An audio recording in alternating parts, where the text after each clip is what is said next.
I think अगर आप 90 days पढ़ेंगे, अंतर उतना ही है जो वो सिनेमेटिक लिबर्टी के लिए लिया है।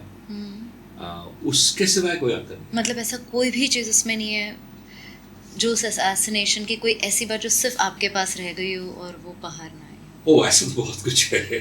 हो, तो कुछ ऐसी बात बताइए। मैं जब 90 डेज लिखा था ना, तो जैसा आपको बोला कि एक तय हो गया था, एक किताब लेकर आए लीगल डिपार्टमेंट वालों को खुश करने के लिए।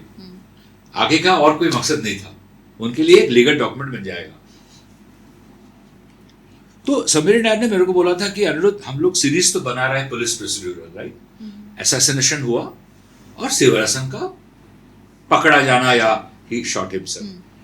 तो ये दौरान सो ऑन दैट, उसने टाइटल दिया था पहले on the trail of an assassin.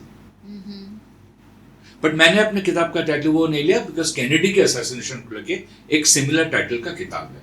But I was writing on the trail of an assassin, एक ब्रीफ मेरे पास था।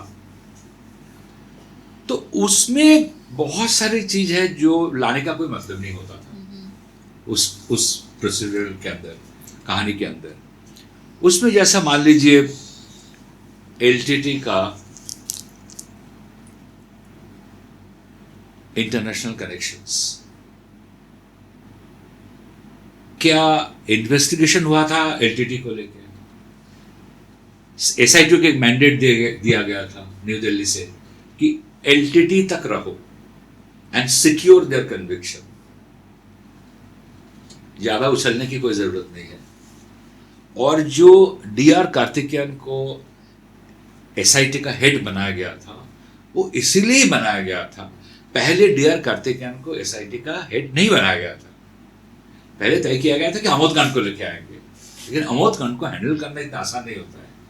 Is a deadly officer, so they wanted someone as a captain जो इन लोग को संभालेगा और हम उसको संभालेंगे साउथ ब्लॉक से। तो उन्होंने इनको सब लोगों को यही बोल दिया था। तो वर्टिकल डिवीजन हो गया था एसआईटी के अंदर कि एक तरफ अमित कांत, अमित वर्मा, मनोहरन, ये सब आईपीएस ऑफिसर्स, दूसरी तरफ कार्तिकेयन के साथ राजू और श्री कुमार, कुछ दूसरे और ऑफिसर्स। उन लोग का यही कहना था कि भाई हम लोग एलटीटी तक ही रहेंगे, ये सब हमको मिला है, इनका कन्विक्शन हमें सिक्योर करना है, डेथ सेंटेंस, कैपिटल पनिशमेंट। लेकिन प्रेशर उनके ऊपर भी बहुत सारा आ रहा था।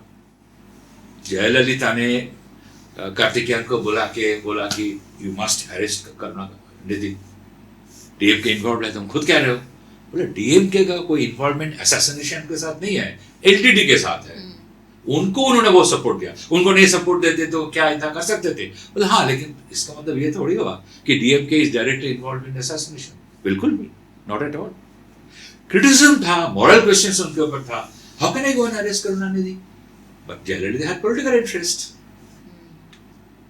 उसे ऑफ कोर्स मैं किताब में लाया नहीं, और इन्वेस्टिगेशन में बहुत सारा चीज मिल रहा था उस दौरान जिससे साफ दिख रहा था कि it is not just LTTE, there are other interests, including some from within India.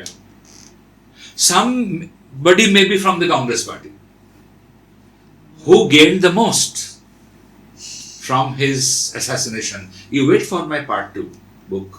I cannot speak beyond this. I should not also, because it will have very serious implications, but I can tell you on record with responsibility that my next book will reveal all that there were a lot of entities from within the country who didn't have anything to do with LTT, but they thought that create an atmosphere which will be conducive for LTT to strike. अगर आपको ये clip पसंद आई, informational, motivational या inspirational लगी, तो आप पूरा पॉडकास्ट देख सकते हैं next page let's flip with Sneha Karwat. उसकी लिंक आपको कमेंट और डिस्क्रिप्शन दोनों में मिल जाएगा।